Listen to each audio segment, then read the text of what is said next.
Welcome students. आज हम discuss करने जा रहे हैं टॉपिक जनरल साइंस का बायोमॉलिक्यूल्स। एंड बायोमॉलिक्यूल्स में हम क्या क्या डिस्कस करेंगे आज? प्रोटीन्स, लिपिड्स, कार्बोहाइड्रेट्स और एंजाइम्स, ये चार बायोमॉलिक्यूल्स को हम डिस्कस करेंगे। Biomolecules means the molecules related to life. ठीक है, मॉलिक्यूल्स रिलेटेड टू लाइफ, यानी लिविंग ऑर्गेनिजम्स को जो कॉन्स्टिट्यूट कर रहे हैं या उनकी डाइट में मौजूद हैं, उन मॉलिक्यूल्स को हम डिस्कस करेंगे। सो फर्स्ट ऑफ ऑल हम किसे डिस्कस करने जा रहे हैं? That is proteins. प्रोटीन्स का जो वर्ड है that is derived from a Greek word proteus, जिसका मतलब है ऑफ प्राइम इम्पोर्टेंस या फर्स्ट प्लेस। ठीक है, प्रोटीन्स क्या होते हैं? ऑर्गेनिक कंपाउंड्स होते हैं। कार्बन, हाइड्रोजन और ऑक्सीजन के जो हैं वो आपके पास डेरिवेटिव्स हैं। हमारे पास जो बेसिक प्रोटीन्स लिविंग ऑर्गेनिजम्स में मौजूद होते हैं या ह्यूमंस को डिस्कस कर लिया जाए तो उसमें वो प्रोटीन्स का जो बिल्डिंग ब्लॉक होता है that is the amino acid. किसी भी प्रोटीन का, either it is in the humans और अदर एनिमल्स और बींग्स, बिल्डिंग ब्लॉक जो होगा that is basically amino acid. यानी अमाइनो एसिड के कंबाइन होने से हमारे पास क्या बन रहा है? हमारे पास प्रोटीन्स बन रहे हैं। अब जो ह्यूमन बॉडी के अंदर है we have 20 basic amino acids, not in nature, basic यानी फंडामेंटल अमाइनो एसिड्स हैं जो कि हमारे पास बना रहे हैं proteins in the human body. अब किसी भी अमाइनो एसिड का स्ट्रक्चर क्या है? अमाइनो एसिड का स्ट्रक्चर ये है, आपके पास एक कार्बोक्सिल ग्रुप है, we have a hydrogen. R जो है वो हम कहते हैं मिथाइल ग्रुप को। मिथाइल ग्रुप वो ग्रुप होता है जिसका सबसे मिथाइल भी हो सकता है, इथाइल भी हो सकता है, यानी कि आपके पास ये ग्रुप्स यहाँ पे अटैच हो सकते हैं। CH3 हो गया, C2H5 हो गया, ये इथाइल है। इसी तरह ब्यूटाइल आगे आ जाता है और काउंटिंग में आप जा सकते हैं। ठीक है, ये आर ग्रुप हम इसे डिनोट करते हैं। ये कार्बोक्सिल ग्रुप है, there we have amino group, nitrogen and 2 hydrogen amino group है। अब ये बेसिक स्ट्रक्चर है अमाइनो एसिड का, जिससे मिलकर आपके पास प्रोटीन्स बनते हैं। और एक अमाइनो एसिड और दूसरे अमाइनो एसिड के दरमियान कौन सा बॉन्ड एग्जिस्ट करता है? That is the peptide bond. यानी कि आपने एक लफ्ज़ कॉमनली यूज़ सुना होगा जब प्रोटीन्स की बात की जाती है, दैट इज़ दी पॉलीपेप्टाइड। ठीक है, पॉलीपेप्टाइड मीन्स कि बहुत सारे पेप्टाइड बॉन्ड्स इसमें मौजूद हैं, पेप्टाइड लिंकेजेस मौजूद हैं, तो वो भी प्रोटीन की एक किस्म है। बेसिकली अमाइनो एसिड जो हैं वो कंबाइंड हैं। अब यहाँ पे इनकी टाइप्स आ जाती हैं। कितने टाइप्स के आपके पास प्रोटीन्स जो हैं वो मौजूद होते हैं? जो प्रोटीन्स के टाइप्स हैं that is basically simple proteins हैं, कॉन्जुगेट प्रोटीन्स हैं, या फिब्रस हैं और ग्लोब्यूलर प्रोटीन्स हैं। जबकि अमाइनो एसिड्स में एसेंशियल अमाइनो एसिड्स हैं और नॉन एसेंशियल अमाइनो एसिड्स हैं। ये बहुत इंपॉर्टेंट पॉइंट है फॉर ऑब्जेक्टिव एंड एल्स कि एसेंशियल और नॉन एसेंशियल अमाइनो एसिड में क्या डिफरेंस होता है। एसेंशियल अमाइनो एसिड्स वो हैं जो कि बॉडी सिंथेसाइज नहीं कर सकती, ठीक है, लेकिन आपको डाइट के थ्रू लेने हैं। और हमारे पास 9 एसेंशियल अमाइनो एसिड्स हैं। इन सम बुक्स प्रीवियस जो थी उनमें 10 की भी थी, 10 एसेंशियल हैं और 10 नॉन एसेंशियल हैं, बट नाउ रिसेंटली ये क्या है, 9 एसेंशियल अमाइनो एसिड्स हैं और 11 जो हैं वो नॉन एसेंशियल अमाइनो एसिड्स हैं। अब नॉन एसेंशियल से अपेरेंट है उसके नाम से, यानी एसेंशियल नहीं है, यानी आपको डाइट में लेने की ज़रूरत नहीं है, या बॉडी खुद से सिंथेसाइज कर सकती है। सो ये थी दो किसकी types we have of amino acids की टाइप हो गई। प्रोटीन्स की जो दो टाइप्स हैं उसमें सबसे पहले हम डिस्कस कर लेते हैं सिंपल या होमो प्रोटीन्स को और कॉन्जुगेट प्रोटीन्स को। सिंपल प्रोटीन्स वो हैं जिनके अंदर जो उनका बिल्डिंग ब्लॉक है that is only amino acid, यानी अमाइनो एसिड के स्ट्रक्चरल वेरिएशंस के साथ जो आपके पास बन रहे हैं या उनके नंबर ऑफ अमाइनो एसिड से जो डिफरेंस आ रहा है that is the simple amino acids या होमो प्रोटीन्स। जबकि कॉन्जुगेट प्रोटीन्स या हेट्रोप्रोटीन्स वो हैं जिनके अंदर कोई अदर स्पीशी भी मौजूद है। फॉर एग्जांपल इसमें आप ले सकते हैं दैट इज़ दी ग्लाइकोप्रोटीन। अब ग्लाइकोप्रोटीन में आपके पास एक कंपोनेंट तो प्रोटीन का है and the other one is glyco which means related to carbohydrates, यानी कार्बोहाइड्रेट्स और प्रोटीन का कॉन्जुगेट है। इसी तरह एक और आपके पास बायोमोलिक्यूल आता है, दैट इज़ द लिपोप्रोटीन। ठीक है, लिपोप्रोटीन जो है उसमें क्या है, एक लिपिड कंपोनेंट है और एक प्रोटीन कंपोनेंट है। तो ये किसकी एग्जांपल्स हैं, कॉन्जुगेट प्रोटीन्स की या हेट्रोप्रोटीन्स की।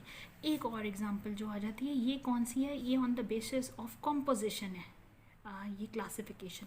बट जब हम स्ट्रक्चरल क्लासिफिकेशन करेंगे तो उसमें आपके पास आ जाते हैं fibrous proteins and globular proteins. अब फिब्रस प्रोटीन्स जो हैं वो क्या हैं, फाइबर्स के सूरत में मौजूद होते हैं। और फिब्रस प्रोटीन की बहुत अच्छी एग्जांपल जो है वो आपके पास आ जाती है नेल्स में जो प्रोटीन्स होते हैं, हेयर्स में जो प्रोटीन्स होते हैं, जो फाइबर्स है, कोलेजन जो है, that are all types of fibrous proteins.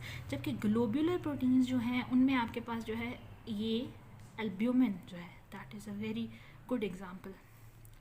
ठीक है, वो ग्लोब्यूलर यानी ग्लोब्यूलर फॉर्म में प्रेजेंट होते हैं, सराउंडेड फॉर्म में वो रिजिड नहीं होते और वो डीनेचर भी हो जाते हैं जब आप उन्हें हीट या स्पेसिफिक पीएच प्रोवाइड करते हैं। एंजाइम्स इसकी बहुत अच्छी एग्जांपल है ग्लोब्यूलर प्रोटीन्स की। अब नेक्स्ट जो हमारा इस टॉपिक से रिलेटेड है कि अगर आपके पास प्रोटीन डेफिशिएंसी हो जाए तो क्या असरात पड़ सकते हैं, उसमें लेथार्जी आ सकती है, लेजीनेस आ सकती है, इसके अलावा वेट गेन हो सकता है क्योंकि प्रोटीन कंपोनेंट नहीं हर बॉडी रिटेन करना शुरू कर देगी, पुअर कंसंट्रेशन है, ट्रबल लर्निंग डिसेबिलिटीज़ आ सकती हैं, स्लो वूंड हीलिंग हो सकती है, इंक्रीज्ड जो है डिक्रीज्ड इम्यूनिटी हो सकती है। क्यों, इन दोनों का वजह क्या है कि यहाँ पे आपको क्या चाहिए, वूंड हीलिंग के लिए स्पेसिफिकली प्रोटीन्स चाहिए जो कि जाके क्लॉट करेंगे और उसको हील करेंगे, रीजनरेट करेंगे। और डिक्रीज इम्यूनिटी क्या है, जो आपके पास एंटीबॉडीज़ होती हैं या जो मैक्रोफेजेस होते हैं, that are also proteins. So deficiency of protein ये सिम्टम्स कॉज कर सकती है। अब उसके बाद इसके सोर्सेज क्या क्या आ जाते हैं, सी फूड है, वाइट मीट, मिल्क, पोल्ट्री, चीज़, एग्स, बीन्स, योगर्ट, सोया, ये सारे इनके सोर्सेज की एग्जाम्पल्स आ जाती हैं। जो अगला बायोमोलिक्यूल हम डिस्कस करते हैं दैट इज़ दी लिपिड्स। अब लिपिड्स क्या होते हैं, अगर इन्हें आम ज़बान में जो है वो एक्सप्लेन किया जाए तो ऑयल्स और फैट्स जो हैं आप उन्हें लिपिड्स में कैटेगराइज कर सकते हैं। ये ऑर्गेनिक कंपाउंड्स हैं, क्यों, क्योंकि ये बायोमोलिक्यूल्स हैं और life basically organic living organisms organic compound से ज़्यादा बने होते हैं। तो लिपिड्स क्या हैं, basically naturally occurring hydrophobic molecules हैं। रिमेंबर दैट हाइड्रोफोबिक का मतलब है कि ये, फोबिक का मतलब है खौफ, फियर ऑफ समथिंग, और हाइड्रो का मतलब पानी, यानी कि वाटर से जो हैं ये इन्हें वाटर फोबिया है, ये वाटर के जो है मिसेबल नहीं है, वाटर में डिज़ोल्व नहीं करते। ये हाइड्रोफोबिक कंपाउंड्स हैं, ऑर्गेनिक कंपाउंड्स इसमें आ जाती हैं जिसमें फैट्स और ऑयल्स आ जाते हैं। Lipids contribute in cell structure, provide stored fuel और take part in many biological processes. So ये इसके एक लाइन में अगर आप फंक्शन देखें तो ये स्ट्रक्चर भी बना रहे हैं सेल का।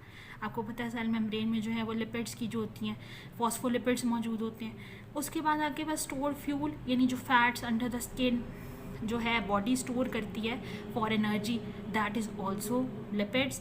उसके बाद है take part in many biological processes, मुख्तलिफ जो बॉडी में केमिकल रिएक्शन ब्रेक डाउन जो है इंसुलिन के रिएक्शन में जो है जब फैट्स जो हैं वो ग्लूकोज को प्रोड्यूस करने के लिए जो है ग्लूकोज जो है वो फैट में कन्वर्ट करती है इंसुलिन। ठीक है, सिमिलरली ग्लूकागॉन क्या करेगी जी, फैट्स को जो है वो ग्लूकोज में कन्वर्ट कर देगी। तो इन प्रोसेसेस में भी क्या है, लिपिड्स का काम आ रहा है। अब इसमें हमारे पास 3 तरह के लिपिड्स आ जाते हैं। वो 3 तरह के लिपिड्स कौन कौन से हैं, एक है हमारे पास सिंपल लिपिड्स जिसमें वैक्सेस और ऑयल्स आ जाते हैं, कंपाउंड लिपिड्स हैं और डिराइव्ड लिपिड्स हैं। सिंपल लिपिड्स को आप अगर डिफ़ाइन करेंगे तो वो है सिंपल, ये क्या हैं, एस्टर्स ऑफ फैटी एसिड्स। इसी से हमें जो है वो एक और पॉइंट मिल गया कि जैसे प्रोटीन्स का बिल्डिंग ब्लॉक जो थे वो अमाइनो एसिड्स थे, लिपिड्स के बिल्डिंग ब्लॉक्स क्या हैं, फैटी एसिड्स हैं। Fatty acids are the building blocks of lipids. और फैटी एसिड्स के जो हैं दरमियान में बॉन्डेज कौन सा बन रहा है, दैट इज़ एस्टर बॉन्ड। उसमें प्रोटीन्स में पेप्टाइड बॉन्ड बन रहा था, यहाँ पे हमारे पास एस्टर बॉन्ड बन रहा है 2 लिपिड्स के दरमियान या 2 फैटी एसिड्स के दरमियान। सिंपल लिपिड्स हैं, एस्टर्स ऑफ फैटी एसिड्स हो सकते हैं। कंपाउंड लिपिड्स जो हैं वो ester of fatty acids and alcohols हैं, ठीक है। इनमें अदर ग्रुप्स भी प्रेजेंट होते हैं, ये कंपाउंड हैं, इसका मतलब है इनमें अदर ग्रुप्स प्रेजेंट हैं, सिंपली फैटी एसिड्स नहीं जुड़े हुए। और डिराइव्ड लिपिड्स कौन से हैं? कंपाउंड्स ऑफ हाइड्रोकार्बन रिंग्स हैं and a long hydrocarbon side chain. इसमें लेसिथिन की भी एग्जांपल आप ले सकते हैं, ठीक है। और इसमें यानी long carbon chains, lecithin basically phospholipid है, लेकिन डिराइव्ड लिपिड्स में आप एग्जांपल ले सकते हैं जिनके साथ एक हाइड्रोकार्बन चेन होगी लॉन्ग, और जो है वो एक आपके पास क्या है, रिंग होगा, रिंग स्ट्रक्चर होगा। अब फैट्स और वैक्सेस जो हैं वो दो एग्जांपल हैं सिंपल लिपिड्स की। Ester of fatty acids and glycerol हो तो फैट है, ester of long chain fatty acids और अल्कोहल्स हो तो आपके पास वैक्सेस हैं। Next comes the structure. यहाँ पे स्ट्रक्चर फार्मूला बहुत कॉमनली गिवन है, ये आपके पास क्या है, that is the glycerol. Glycerol के अंदर 3 फैटी एसिड्स, ये फैटी एसिड का स्ट्रक्चर है, इसको ऐड करें तो आपके पास एक ट्राईग्लिसराइड बन जाएगा। So basically this is the simplest lipid जो कि मोस्ट अबंडेंट है, ट्राईग्लिसराइड। अच्छा, अब हम डिस्कस कर लेते हैं कि टाइप्स ऑफ फैटी एसिड्स कौन कौन से हो सकते हैं। जो फैटी एसिड्स होते हैं वो दो टाइप्स के हो सकते हैं, सैचुरेटेड एंड अनसैचुरेटेड। जो सैचुरेटेड फैटी एसिड्स होंगे उनके अंदर आपके पास नो डबल और ट्रिपल बॉन्ड इज प्रेजेंट। कोई डबल और ट्रिपल बॉन्ड जो है वो सैचुरेटेड फैटी एसिड में नहीं होता, सिंगल बॉन्ड्स होते हैं फैटी एसिड्स के दरमियान। जबकि अनसैचुरेटेड जो होते हैं उनके अंदर आपके पास प्रेजेंस ऑफ डबल बॉन्ड है। ये सिंपल सा एक डिफरेंस है, प्रेजेंस ऑफ डबल बॉन्ड। अच्छा, अब इसी से एक इम्पॉर्टेंट बात ये है कि जो अनसैचुरेटेड होते हैं वो आपके पास किस फॉर्म में होंगे, वो आपके पास ऑयल्स की फॉर्म में होंगे या लिक्विड की फॉर्म में होंगे एट रूम टेम्परेचर।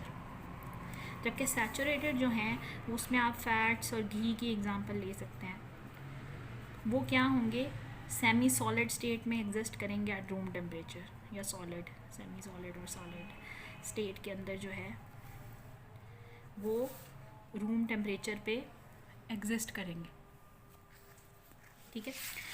अब आ जाते हैं टाइप्स ऑफ लिपिड। लिपिड्स की जो यहाँ पे 3 टाइप्स इंपॉर्टेंट हैं, दैट इज़ ट्राइग्लिसराइड्स की फॉर्म में होता है, स्टीरॉइड्स की फॉर्म में होता है, फॉस्फोलिपिड्स होता है। अच्छा, फॉस्फोलिपिड्स जो है वो ट्राइग्लिसराइड के डेरिवेटिव्स हैं, और फॉस्फोलिपिड्स जो हैं वो सेल मेम्ब्रेन के अंदर आपके पास प्रेजेंट होते हैं, ठीक है।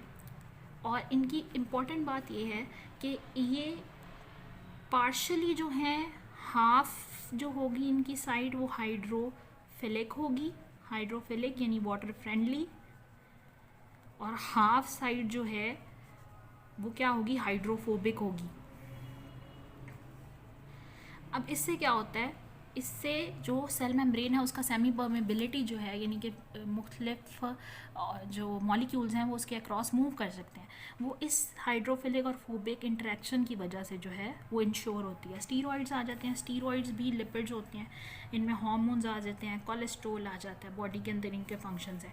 ट्राइग्लिसराइड्स जो हैं वो अभी हमने उसका स्ट्रक्चरल जो है वो फॉर्मेशन देखी है, वो मोस्ट अबंडेंट लिपिड है और मोस्ट सिंपलेस्ट लिपिड है जो बॉडी के अंदर जो है वो प्रेजेंट होता है।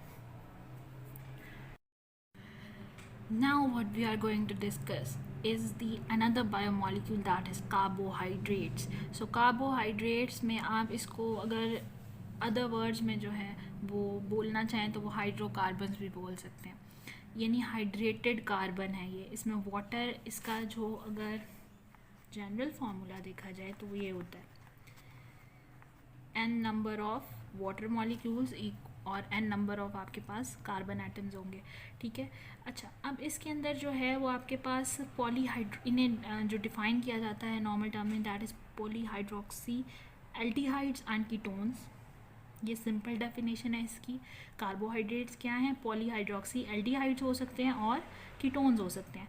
इनकी जो हैं 3 टाइप्स हैं, मोनोसेक्राइड्स हैं, डाइसेक्राइड्स हैं, पॉलीसेक्राइड्स हैं। अच्छा, सेक्राइड्स लफ्ज़ जो है वो डिराइव हुआ है वर्ड सैक्रॉन से, और सैक्रॉन का मतलब होता है शुगर। सो अगर आप मोनोसेक्राइड की बात करें तो मोनोसेक्राइड का जो है वो सिंगल जो है वो कार्बोहाइड्रेट या सिंगल जो है एल्डिहाइड और कीटोन होगा। 1 एल्डिहाइड और कीटोन जो है वो मोनोसेक्राइड बना रहा है। 2 एल्डिहाइड्स या कीटोन्स जो हैं ये जो जब बॉन्डिंग क्रिएट कर लेंगे तो वो डाइसेक्राइड्स हैं, जैसे गैलेक्टोज है, जैसे लैक्टोज है जो कि गैलेक्टोज और ग्लूकोज से बनता है। इसी तरह सुक्रोज है, ये क्या है, डाइसेक्राइड्स है। अब जो पॉलीसेक्राइड्स हैं वो क्या है, मल्टीपल चेन्स ऑफ कार्बोहाइड्रेट्स जो होंगी वो आपके पास पॉलीसेक्राइड्स बनाएंगी। इनमें एग्जांपल में आपके पास स्टार्च आ जाती है। स्टार्च किस में है, वेजिटेबल्स और फ्रूट्स में प्रेजेंट होती है, वेजिटेबल्स में अबंडेंट होती है। इसके अलावा राइस और मेज़ वगैरह में, बार्ले में होती है। इसके बाद ग्लाइकोजन है। ग्लाइकोजन क्या है, एनिमल फैट को बोलते हैं, ठीक है। उसके बाद एक मोस्ट इम्पॉर्टेंट जो चीज़ है दैट है सेलुलोज। सेलुलोज क्या है, cell wall of every plant cell is made up of cellulose. So ये इसका स्ट्रक्चरल बहुत इंपॉर्टेंट रोल है, रिमेंबर दैट। अच्छा, ये कार्बोहाइड्रेट्स आ गए। इनके फंक्शंस क्या है, स्ट्रक्चरल और फंक्शनल दोनों इनकी जो हैं वो रोल्स हैं। कार्बोहाइड्रेट सेल मेम्ब्रेन में प्रेजेंट हैं, प्लांट्स की सेल वॉल के अंदर प्रेजेंट हैं, ठीक है। ये इनके स्ट्रक्चरल रोल्स हैं। फंक्शनल रोल्स में क्या है, ग्लूकोज एनर्जी सोर्स है, मेजर एनर्जी सोर्स है। इसी तरह स्टार्चेज हैं, वो भी एनर्जी सोर्स हैं, यानी फूड जो है आपका एनर्जी जहाँ से आप हासिल करें that is basically carbohydrates, basic energy sources हैं या एनर्जी करेंसी है। दो के लिपिड जो हैं, लिपिड का बॉन्ड जो है वो 4 टाइम्स मोर एनर्जी प्रोड्यूस करता है, बट इमीडिएट एनर्जी सोर्स आपके पास क्या होगा, हमेशा कार्बोहाइड्रेट्स होंगे। इनके सोर्सेज क्या क्या हैं, फ्रूट्स, जूसेस आ जाते हैं, honey, milk, yogurt, grapes, potatoes etcetera. अब जो नेक्स्ट हम टॉपिक डिस्कस करने जा रहे हैं